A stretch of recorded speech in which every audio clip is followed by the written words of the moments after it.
அனைவருக்கும் வணக்கம் நண்பர்களே. தமிழ்நாட்டில் உள்ள அரசு பள்ளிகளில் செகண்ட் கிரேட் டீச்சர், அது எஸ்ஜிஜி, அது நேரடி நியமன தேர்வுக்கான ஒரு டிஆர்பி எக்ஸாம். அதுக்கு நோட்டிஃபிகேஷன் பார்த்தீங்கன்னா கடந்த பிப்ரவரி மாதம் வெளியிட்டிருந்தாங்க. அதுக்கான எக்ஸாம் பார்த்தீங்கன்னாக்கா இப்போ ஜூலை 21 எக்ஸாம் முடிஞ்சிடுச்சு. அதுக்கான டென்டேட்டிவ் ஆன்சருக்கு இன்னும் வெளியிடலை. டென்டேட்டிவ் ஆன்சருக்கு வெளியிட்டதுக்கப்புறமா அந்த ஆன்சரில் ஏதாவது வந்து அப்ஜெக்ஷன் இருந்துச்சு, ஆட்சேபம் இருந்துச்சு அப்படின்னாக்கா நம்ம அந்த அப்ஜெக்ஷன் ட்ராக்கர் அப்படின்ற ஒரு மெத்தட் சொல்லுவாங்க. அதன் மூலமாக வந்து நம்ம ஆன்லைனில் அப்ஜெக்ஷன் பண்ணலாம். ஸோ அது எப்படி ஆன்லைனில் அப்ஜெக்ட் பண்ணுறது அப்படின்றத இப்போ பிஃபோர் அவர் டென்டேட்டிவ் ஆன்சர் கீ பண்ணுறதுக்கு வெளியிடத்துக்கு முன்னாடியே நம்ம எப்படி பண்ணலாம் அப்படின்ற அந்த ஒரு மெத்தடை தான் இந்த வீடியோவில் பார்க்க போகிறோம். அதுக்கு முன்னாடி நம்ம சேனல் இது வரைக்கும் யாரும் சப்ஸ்கிரைப் பண்ணாமல் இருந்தீங்க அப்படின்னாக்கா மறக்காமல் சப்ஸ்கிரைப் பண்ணிங்க. சரி, வாங்க அந்த வீடியோக்குள்ளே போகலாம். ஸோ இதான் அந்த செகண்ட் கிரேட் டீச்சருக்கான டிஆர் நோட்டிஃபிகேஷன் டேட் பார்த்தீங்கன்னா 9/2/2024. கிட்டத்தட்ட பார்த்தீங்கன்னா ஒரு 1768 போஸ்டிங்க்கு நோட்டிஃபிகேஷன் வெளியிட்டிருந்தாங்க. அதுக்கப்புறம் பார்த்தீங்கன்னாக்கா ஒரு 1000 போஸ்டிங் வந்து இன்க்ரீஸ் பண்ணாங்க. டோட்டல் 2768. அதுவும் ஸ்டார் தான், டென்டேட்டிவ் வேகன்சி தான். இந்த வேகன்சி வந்து இந்த ஃபைனலாக ரிசல்ட் விடுறதுக்கு முன்னாடி வர என்ன எவ்வளோ வேணாலும் இன்க்ரீஸ் ஆகலாம். ஏன் அப்படின்னு கேட்டிங்கனாக்கா யூஜிடிஆர்பி எக்ஸாமுக்கும் இதே பேட்டர்னில் தான் ஃபஸ்ட்டு ஒரு டென்டேட்டிவ் வேகன்சி போட்டு நோட்டிஃபிகேஷன் வெளியிட்டிருந்தாங்க. அதுக்கப்புறம் 2 டைம் இந்த ஃபைனல் ரிசல்ட்டு விடுறதுக்கு முன்னாடி 2 டைம் பார்த்தீங்கன்னாக்கா அந்த வேகன்சியை இன்க்ரீஸ் பண்ணாங்க. அதே கான்செப்டில் இப்போ ஒரு டைம் 1000 போஸ்டிங் இன்க்ரீஸ் பண்ணியிருக்காங்க. இன்னும் கிட்டத்தட்ட ஒரு 2000 வேகன்சி இருக்குது. ஸோ அதுவும் நமக்கு இன்க்ரீஸ் ஆகிறது நிறைய சான்சஸ் இருக்குது. பட் அப்ளை பண்ணுங்க அப்படின்னு பார்த்தீங்கன்னா அப்ளை பண்ணி எக்ஸாம் எழுதுங்க கிட்டத்தட்ட ஒரு 27,000 பேர் தான் வந்து அப்ளை பண்ணி எக்ஸாம் எழுதுறாங்க. நார்மலாக அந்த எக்ஸாம் கொஷின் என்ன பேட்டர்னில் எப்படி இருந்துச்சு அப்படின்னு பார்க்கும்போது ஒரு மாட்ரேட்டாக இருந்துச்சு. ரொம்ப டஃப்பாகவும் இல்லாமல் ரொம்ப ஈஸியாகவும் இல்லாமல் ஒரு மாட்ரேட் கொஸ்டினாக இருந்துச்சு. சோஷியல் சயின்ஸ்லாம் கொஞ்சம் நல்லாவே கேட்டிருந்தாங்க. மேக்ஸும் பார்த்தீங்கன்னாக்கா நல்லா ஒர்க் அவுட் பண்ணி போடுற மாதிரி தான் கேட்டாங்க. ஸ்கூல் புக்கை படித்தா மட்டும்தான் ஃபுல் அண்ட் ஃபுல் நம்ம அட்டன் பண்ண முடியும் அப்படின்ற நிலைமையில் தான் வந்து ஒவ்வொரு கொஸ்டினுமே இருந்துச்சு மேக்ஸை பொறுத்தளவு. தமிழ், இங்கிலீஷு, சயின்ஸு, சோஷியல் சயின்ஸ்லாம் பார்த்தீங்கன்னாக்கா ஓரளவு ஸ்கூல் புக்கை நல்லா ஓரளவு நிறையா கொஞ்சம் ரிப்பீட்டடாக படித்தா ஆன்சர் பண்ணலாம். பட் மேக்ஸ் அப்படின்ட்டு பார்த்தீங்கன்னா 90 நிறைய கேட்டிருந்தாங்க. எல்லாமே பார்த்தீங்கன்னாக்கா நம்ம ஒர்க் அவுட் பண்ணி போடுற மாதிரி தான். நார்மலாக குவான்டிட்டி ஆப்டிடியூட் நம்ம வந்து டிஎன்பிஎஸ்சி ஒரு ஆப்டிடியூட் எக்ஸாம் வேறு மாதிரி கிடையாது. இதில் கேட்டிருந்த மேக்ஸு இது ஃபுல் அண்ட் ஃபுல் ஸ்கூல் புக்கில் இருக்கக்கூடிய சம்ஸ் தான். 1 or 2 கொஷின் தான் அந்த ஃபார்மேட்டில் வெளியிலேருந்து கேட்டிருக்காங்க. ஸோ மேக்ஸ் நிறைய ப்ராக்டிஸ் இருந்தால் மட்டும்தான் போட முடியும். மேக்ஸ் தான் கொஞ்சம் எல்லா சம்மும் கொஞ்சம் பெருசாக இருந்து போட்டு இருந்துச்சு. பட் நிறைய ட்ரிக்ஸை நம்ம ஃபாலோ பண்ணோம் அப்படின்னாக்கா ஈஸியாக போட்டுடலாம். மேக்ஸ் அவ்வளோ கஷ்டம் கிடையாது. ஸோ அதனால் ஓவரால் அவுட்லைன் கொஷினே பார்த்தீங்கன்னா ஒரு மாட்ரேட்டாக இருந்துச்சு அப்படின்னு சொல்லலாம். ஸோ இதை வச்சு நம்ம வந்து கட் ஆஃப் வந்து நமக்கு ஹெவியாக இருக்குமா கம்மியாக இருக்குமா அதெல்லாம் தேவையில்ல. அது கீ ஆன்சர் விட்டதுக்கப்புறம் தான் கட் ஆஃப் தெரியும். கட் ஆஃப் நார்மலாக தான் இருக்கும், ஒன்றும் ரொம்பலாம் ஹையாக போதும். ஒரு 90 மார்க்கு இருந்தாலே போதும். பிசிக்கு நமக்கு கட் ஆஃப் ஃபிக்ஸ் பண்ணிடலாம். 90 மார்க் மேலே இருக்கும். மற்ற கம்யூனிட்டிக்கு இன்னும் குறையுது நிறைய சான்சஸ் இருக்குது. எஸ்சிஏ, எஸ்டி அவங்களாம் பார்த்தீங்கன்னாக்கா 45 மார்க்கு 50 மார்க் எடுத்தாலே நிறைய ஜாப் இருக்குது. ஏன்னா அப்ளைங் கேண்டிடேட் பார்த்தீங்கன்னா ரொம்ப கம்மியாக இருக்கிறாங்க. சரிங்களா?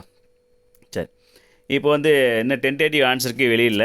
டென்டேட்டிவ் ஆன்சருக்கு வெளியிட்டதுக்கப்புறமா அதுக்கப்புறம் தான் வந்து எந்த ஆன்சருக்கு நம்ம கரெக்டாக இருக்குது, எது தவறுதலாக இருக்குது அப்படின்னு நம்ம பார்த்து அப்ஜெக்ஷன் போட முடியும். ஸோ டென்டேட்டிவ் வெளியிடாமல் நம்ம எதுவுமே வந்து நம்ம தீர்மானிக்க முடியாது. ஆன்சர் இந்த கொஸ்டின் இதான் ஆன்சர் அப்படின்னு. பட் நமக்கு தெரியும் இந்த கொஸ்டினை படிச்சிருந்தோம் அப்படின்னாக்கா இந்த கொஸ்டின் வந்து இந்த புக்கில் இருக்குது, இந்த ஸ்டாண்டர்டில் இருக்குது, இதுக்கு இதான் ஆன்சர் வரும்னு தெரியும். நம்ம முன்கூட்டியே வந்து குறித்து வச்சுருக்கலாம். சப்போஸ் கவர்மெண்ட்க்கு விடும்போது ஏதாவது தப்பாக இருந்துச்சு அப்படின்னாக்கா நம்ம அப்ஜெக்ஷன் பண்ணலாம். இப்போ அவங்க என்ன சொல்லியிருக்காங்க அந்த அப்ஜெக்ஷன் பண்ணக்கூடிய மெத்தடுக்கு பார்க்கறது முடியும். முதல்ல அந்த எக்ஸாமினேஷன் ரிசல்ட் எப்படி வரும் அப்படின்னு கேட்டிங்கனாக்கா ஃபஸ்ட்டு டென்டேட்டிவ் ஆன்சருக்கு வெளியிட்டுருவாங்க. அந்த ஆன்சர் கீழே ஏதாவது ஆட்சேபனை இருந்துச்சு அப்படின்னாக்கா, அப்ஜெக்ஷன் இருந்துச்சு அப்படின்னாக்கா நம்ம வந்து அப்ஜெக்ஷன் பண்ணலாம். எப்படி அப்ஜெக்ஷன் பண்ணணும் அப்படின்ற ஒரு மெத்தடும் அவங்க சொல்லியிருக்காங்க. நோட்டிஃபிகேஷனே கொடுத்துருக்காங்க. நோட்டிஃபிகேஷனில் பேஜ் நம்பர் பார்த்தீங்கன்னா 23 நம்பர் பேஜில் அது இருக்கும். எப்படி அப்ஜெக்ஷன் பண்ணலாம் டென்டேட்டிவ் ஆன்சருக்கு விட்டதுக்கப்புறமா அந்த அப்ஜெக்ஷன் ட்ராக்கர் அப்படின்னு ஒன்று விடுவாங்க. அப்போ ஏதாவது அந்த ஆன்சர் கீழே வந்து ஏதாவது அப்ஜெக்ஷன் இருந்துச்சு அப்படின்னிக்க நீங்கள் வந்து த்ரூ ஆன்லைன் மோடில் மட்டும் தான் அந்த அப்ஜெக்ஷன் பண்ணணும். அவங்க ஒரு லிங்க் கொடுப்பாங்க வெப்சைட்லேயே. அந்த லிங்க் மூலமாக நம்ம வந்து ஆன்லைன் மோடில் மட்டும்தான் அப்ஜெக்ஷன் பண்ணணும். அதை தவிர மெயிலோ ஏதோ ரிட்டன் ஸ்டேட்மெண்ட்டோ நம்ம நேரில் போய் கொடுத்தோம் அது வந்து அக்செப்ட் பண்ண மாட்டாங்க அப்படின்னு சொல்லியிருக்கிறாங்க. சரிங்களா? அப்போ கொஷினில் டென்டேட்டிவ் ஆன்சருக்குள்ளே ஏதாவது தவறுதல் இருந்துச்சு அப்படின்னாக்கா அந்த ஆன்லைன் மோடில் இருக்கக்கூடிய அந்த அப்ஜெக்ஷன் ட்ராக்கர் அந்த மெத்தடை பயன்படுத்தி ஆன்லைனில் மட்டும்தான் அப்ஜெக்ஷன் பண்ணணும் அப்படின்ற மாதிரி சொல்லியிருக்கிறாங்க.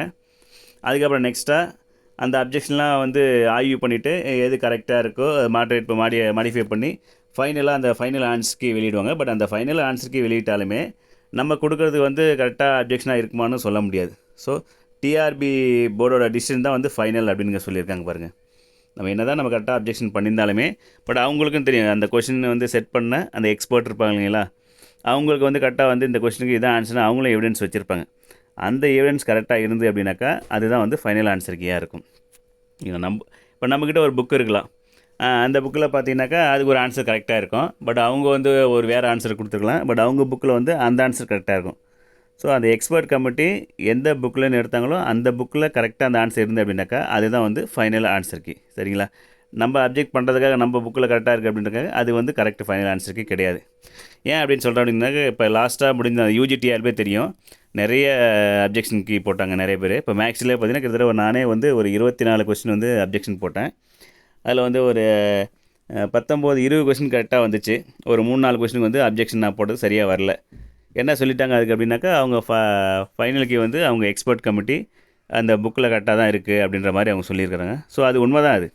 இப்போ நானே ஒரு கொஸ்டினுக்கு ஒரு புக்கில் பார்க்கும்போது பார்த்தீங்கன்னாக்கா, நான் ஒரு புக்கை ரெஃபர் பண்ணேன் அப்படின்னா அதில் ஒரு ஆன்சர் இருக்கும். அதே வேறு இடத்துக்கு வேறு புக்கில் ரெஃபர் பண்ணாங்கன்னா அதில் வேறு ஆன்சர் இருக்கும். பட் அது கரெக்டாக தான் இருக்கும். அந்த மாதிரி இருக்கும்போது அதுதான் வந்து ஃபைனல். சரிங்களா? ஸோ இப்போ யூஜிடிஆர்பி அப்படிமே இருந்துச்சு. நம்ம அப்ஜெக்ட் பண்ணுற எல்லாத்துக்குமே வந்து மார்க் கொடுக்க மாட்டாங்க.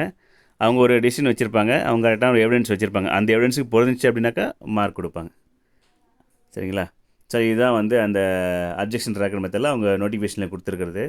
சரி வாங்க, இப்போ எப்படி அப்ஜெக்ஷன் பண்ணலாம் அப்படின்றத அந்த யூஜிடிஆர்பிக்கு வெளியிட்டாங்க இல்லையா, அந்த இதை வச்சு பார்க்கலாம். ஸோ ஒரு பத்திரிகை செய்தி வெளியிட்டுருவாங்க ரிசல்ட் விட்டதுக்கப்புறமா. ரிசல்ட் இல்லை, இந்த ஃபைனல் ஆன்சருக்கு வெளியிட்டது, டென்டேட்டிவ் ஆன்சருக்கு வெளியிட்டதுக்கப்புறமா ஒரு அப்ஜெக்ஷன். ஸோ அந்த ஃபைனல் ஆன்சருக்கு டென்டேட்டிவ் ஆன்சருக்கு வெளியிட்டதுக்கப்புறமா ஒரு பத்திரிக்கை செய்தி விடுவாங்க எப்படி அப்ஜெக்ஷன் பண்ணுறது அப்படின்ட்டு. அதுக்கப்புறம் நெக்ஸ்ட்டாக என்ன பண்ணணும் அப்படின்னாக்கா, நீங்கள் ஆன்லைனில் அப்ளை பண்ணும்போதே வந்து லாகின் பண்ணியிருப்பீங்க. ஆன்லைனில் வந்து ஒரு லாகின் மூலமாக தான் நீங்கள் அப்ளை பண்ணியிருப்பீங்க அந்த டிஆர்பியில். ஸோ இப்போ அந்த பேஜில் போய்ட்டு நீங்கள் என்ன பண்ணணும் அப்படின்னாக்கா, உங்கள் லாகின் ஐடி பாஸ்வேர்டு கொடுத்து ஃபஸ்ட்டு என்ட்ரு பண்ணணும், லாகின் ஆகணும். சரிங்களா? இது எல்லாருக்குமே ஒரு லாகின் ஐடி ஒரு பாஸ்வேர்டு வந்து கரெக்டாகவே இருக்கும். அதை கொடுத்துட்டு முதல்ல சைன்இன் கொடுக்கணும். அது ஃபஸ்ட்டு ஸ்டெப் அப்ஜெக்ஷன் பண்ணுறதுக்கு. சரி, இது கொடுத்துட்டீங்க. நெக்ஸ்ட்டு அடுத்த ஸ்டெப்பை என்ன பண்ணணும் அப்படின்னாக்கா, அங்கே உங்கள் நோட்டிஃபிகேஷனில் அந்த ஸ்க்ரீனில் வந்து ஒரு இன்ஸ்ட்ரக்ஷன் ஒன்று ஓப்பன் ஆகும். என்ன இன்ஸ்ட்ரக்ஷன் ஓப்பன் ஆகுனா, அவன் ஏ சீரிஸ்க்கான மேக்ஸிமம் பார்த்தீங்கன்னாக்கா ஏ சீரிஸ்க்கான ஆன்சர் கீ தான் வந்து பார்த்தீங்கன்னா உங்களுக்கு வெப்சைட்டில் விடுவாங்க. அந்த கீ ஆன்சரை வெரிஃபை பண்ணிக்கணும். நீங்கள் பிசிடி எந்த கொஸ்டின் வச்சுன்னா உங்கள் கொஸ்டினில் என்ன நம்பர் அதை பார்க்கக்கூடாது. அந்த ஏ சீரிஸில் என்ன கொஸ்டின் நம்பர் இருக்குது, என்ன டைப் இருக்குது, அதை தான் நீங்கள் பார்த்துக்கணும். ஸோ அதை பார்த்துக்கிட்டு அதுக்கு தகுந்த மாதிரி நீங்கள் வந்து ஆன்சரை மாடிஃபை பண்ணி ரெடி பண்ணி வச்சுக்கணும். நீங்கள் பிஏ இருப்பீங்க, உங்களதில் வந்து 10வது கொஸ்டினாக இருக்கும். பட் ஏ சீரிஸில் 2வது கொஸ்டினாக கூட இருக்கலாம். அப்போ ஏ சீரிஸில் என்ன கொஸ்டின் இருக்கோ அந்த ஃபார்மெட்டில் தான் நீங்கள் அப்ஜெக்ஷன் பண்ணணும் அப்படின்னு ஃபஸ்ட் சொல்லியிருப்பாங்க. அதுக்கப்புறம் அப்ஜெக்ஷன் பண்ணுறதுக்கு என்ன டைப் ஆஃப் அப்ஜெக்ஷன் அப்படின்னு நம்ம கேட்கும். சரிங்களா? அதாவது அந்த கொஸ்டின் வந்து ராங்காக இருக்கா, அல்லது 4 ஆப்ஷனில் அவன் பி ஆப்ஷன் கொடுத்தானா ஆப்ஷன் பி வராது, சி வேறு கரெக்ட் ஆன்சரா, அல்லது மல்டிபிள் கரெக்டாக ஒன்றுக்கு மேற்பட்ட விடைகள் வந்து சரியாக இருக்கா, அல்லது கொடுத்துருக்க 4 ஆப்ஷன்லையுமே எதுவுமே வராது, கொடுத்துருக்க 4 ஆப்ஷனும் எந்த ஆப்ஷனும் இல்லாமல் இருக்கா, அந்த மாதிரி என்ன டைப்ஸ் ஆஃப் அப்ஜெக்ஷன் அப்படின்றத மென்ஷன் பண்ணணும். அதுக்கப்புறம் 2வது பார்த்தீங்கன்னாக்கா அதுக்கான டாக்குமெண்ட்டை வந்து நம்ம ஒரு பிடிஎஃப் சைஸில் பிடிஎஃப் ஃபார்மேட்டில் 1 MBக்குள்ளே இருக்கிற மாதிரி நம்ம என்ன பண்ணணும், ரெடி பண்ணி வச்சுக்கணும். அந்த 1 MBக்குள்ளே நம்ம ரெடி பண்ணி வச்சுக்கிட்டோம் அப்படின்னாக்கா அதில் அப்லோட் பண்ணணும். அப்லோட் பண்ணதுக்கப்புறமா வந்து ஒரு ஓடிபி சென்ட் பண்ணணும். அதில் என்டர் ஓடிபி அப்படின்னு ஒரு ஆப்ஷன் வரும். அதனால் சென்ட் ஓடிபி அப்படி ஒரு ஆப்ஷன் கொடுக்கணும். அந்த சென்ட் ஓடிபி ஆப்ஷன் கொடுத்ததுக்கப்புறம் நம்ம மொபைலுக்கு ஓடிபி வரும். அந்த ஓடிபி நம்பரை நம்ம என்ட்ரி பண்ணோம் அப்படின்னாக்கா என்ட்ரி பண்ணதுக்கப்புறம் அந்த அப்ஜெக்ஷன் வந்து அங்கே சேவ் ஆகிடும். சரிங்களா? அப்போ நம்ம என்ன பண்ணலாம் அப்படின்னாக்கா, அப்ஜெக்ஷன் வந்து ஒரு கொஸ்டினுக்கு ஒரு அப்ஜெக்ஷன் தான் நம்ம பண்ண முடியும். ஒன்றுக்கு மேலே ஒரு கொஸ்டினுக்கு நிறைய டைம் பண்ண முடியாது. ஒரு கொஸ்டினுக்கு ஒரே ஒரு அப்ஜெக்ஷன் தான் பண்ணலாம். எத்தனை கொஸ்டின் நம்ம அப்ஜெக்ஷன் பண்ணலாம். பட் 1 கொஸ்டினுக்கு ஒரு டைம் தான். அப்போ ஒரு நாள் நம்ம ஆட் பண்ணணும். ஒரு கொஸ்டின் அப்ஜெக்ட் பண்ணிட்டோமா, அடுத்து வேறு ஏதாவது கொஸ்டினில் வந்து அப்ஜெக்ஷன் இருக்கா அப்படின்னாக்கா அதை நம்ம கிளிக் பண்ணி அந்த கொஸ்டினோட எவிடன்ஸை நம்ம அப்லோட் பண்ணி ஆட் பண்ணணும். அந்த மாதிரி ஆட் பண்ணிட்டு ஃபைனல் சப்மிட் கொடுத்துரு அப்படின்னா, ஃபைனல் சப்மிட் கொடுத்ததுக்கப்புறம் திரும்ப அப்ஜெக்ஷனை மாற்ற முடியாது, திரும்ப அடுத்து ஃபர்தராக அப்ஜெக்ட் பண்ண முடியாது. ஸோ அப்ஜெக்ஷன் பண்ணுறதுக்கு முன்னாடி ஒரு டைம் 2 டைம் எல்லாம் யோசிச்சுக்கிட்டு நம்ம இதெல்லாம் அப்ஜெக்ட் பண்ணுவோம் எல்லாம் ரெடியாக வச்சுக்கிட்டு ஒவ்வொன்றா ஆட் பண்ணி அப்ஜெக்ஷன் பண்ணணும். சரிங்களா? இதை வந்து அப்ஜெக்ஷன் பண்ணக்கூடிய அந்த மெத்தடில் ஒரு கொடுத்துருப்பாங்க.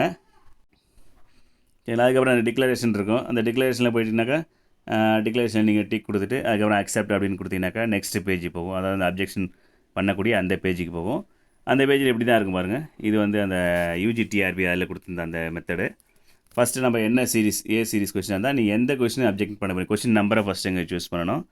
அதுக்கப்புறம் நம்பரை சூஸ் பண்ணதுக்கப்புறமா அந்த கொஸ்டினில் என்ன டைப் ஆஃப் மிஸ்டேக்ஸ் இருக்குது, இல்லை என்ன அப்ஜெக்ஷன் இருக்குது அதை சொல்லணும். பார்த்திங்கன்னா இங்கே பார்த்தீங்கன்னா ஒரு 4 ஆப்ஷன் கொடுத்துருப்பாங்க. அதாவது அங்கே கொடுத்துருக்க ஆப்ஷன் தான் more than 1 correct answer, no correct answer, different correct answer, question wrong. ஒன்று கொஸ்டின் தப்பாக இருக்கும், ஒன்றுக்கு மேலே வந்து ஆன்சர் கரெக்டாக இருக்கும். அல்லது அவங்க ஏ ஆன்சர் கொடுத்துருப்பான், நமக்கு பி கரெக்டாக இருக்கும். அப்போ டிஃப்ரெண்ட் கரெக்டாக ஆன்சர் சூஸ் பண்ணணும். 4 ஆப்ஷனில் எதுவுமே கரெக்டாக இல்லை அப்படின்னா நோ கரெக்ட் ஆன்சர். அப்போ இதை சூஸ் பண்ணணும். இதை சூஸ் பண்ணக்கூட நெக்ஸ்ட் என்ன பண்ணால் இங்கே வந்து அந்த டாக்குமெண்ட்டை அப்லோட் பண்ணணும். அது நெக்ஸ்ட் பேஜில் காமிக்கிற பாருங்க. அந்த ஆட்சேபனை வகை அதை சூஸ் பண்ணதுக்கப்புறமா அடுத்து நெக்ஸ்ட்டாக வந்து டாக்குமெண்ட் கேட்கும்.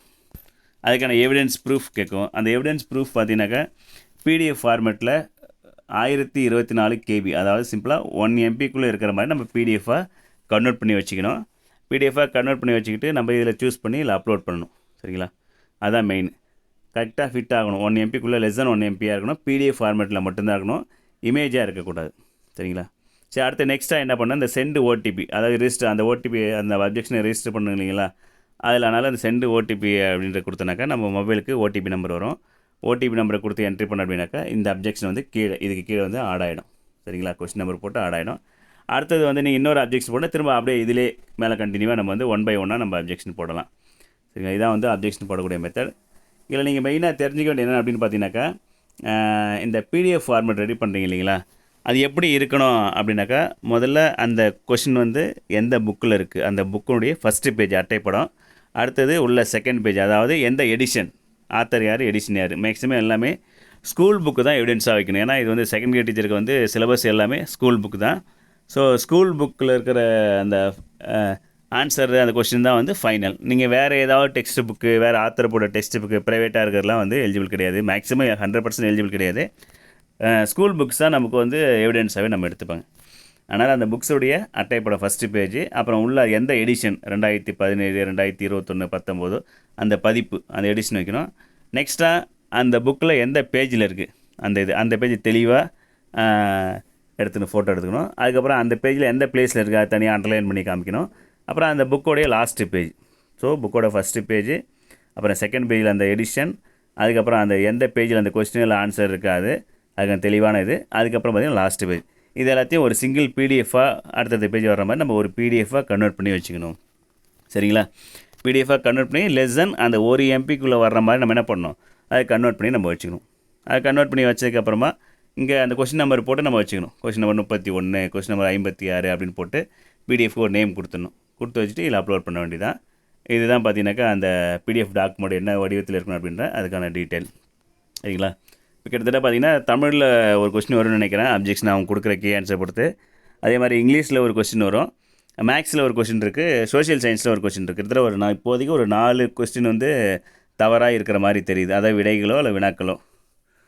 ஸோ அவங்க அந்த ஆன்சருக்கு விட்டதுக்கப்புறம் தான் நம்ம வந்து ஷூராக சொல்ல முடியும் எத்தனை அப்ஜெக்ஷன் போடலாம் அப்படின்ட்டு. சரிங்களா? சரி, அந்த கீ ஆன்சர் விட்டதுக்கப்புறம் நம்ம செக் பண்ணி பார்க்கலாம். அந்த மாதிரி ஏதாவது அப்ஜெக்ஷன் போடுற மாதிரி இருந்துச்சு அப்படின்னாக்கா அதுக்கு தனியாக அடுத்த வீடியோவில் போடுறேன். அந்த அப்ஜெக்ஷனான எவிடன்ஸ் நமக்கு கிடச்சினாக்கா அதுவே வந்து பிடிஎஃபாக அடுத்த வீடியோவில் டிஸ்கிரிப்ஷனில் கொடுக்குறேன். மறக்காமல் எல்லாருமே பாருங்கள். அது வேணால் நீங்கள் டவுன்லோட் பண்ணி யூஸ் பண்ணிக்கங்க. Okay friends. ஸோ அதனால் கவர்மெண்ட்டில் டென்டேட்டிவ் ஆன்சருக்கு எப்போ வருவாங்கன்னு பார்ப்போம். அந்த ஆன்சருக்கு விட்டதுக்கப்புறமா ஃபர்தராக அடுத்த என்ன பண்ணலாம் அப்படின்றத நம்ம செக் பண்ணி பார்ப்போம். இந்த வீடியோ உங்களுக்கு பிடிச்சிருந்தது அப்படின்னாக்கா மறக்காமல் லைக் பண்ணுங்கள், கமெண்ட் பண்ணுங்கள், ஷேர் பண்ணுங்கள், சேனலை சப்ஸ்கிரைப் பண்ணுங்கள். Thank you to all.